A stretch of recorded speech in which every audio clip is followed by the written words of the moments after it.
Hello, in this lecture we're going to define inventory.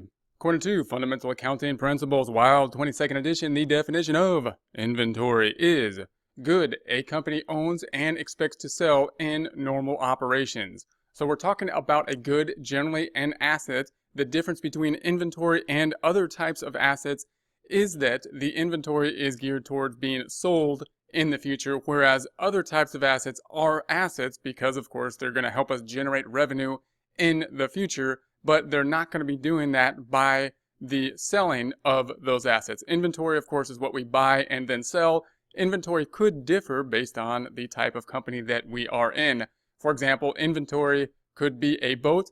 An asset could be a boat. It could be a fixed asset. It could be inventory. It really depends on what we're using the boat for. If we're buying and selling boats, then of course we're talking about inventory. If we're taking a boat and we're using it to ship goods and whatnot, then it's still, of course, an asset, but it's not inventory.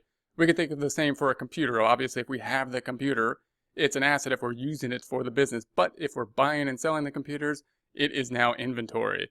If we're talking about forklifts, same thing. If we just have the forklift and we're using it to help us generate revenue, it's an asset. If we buy and sell forklifts, we're talking inventory.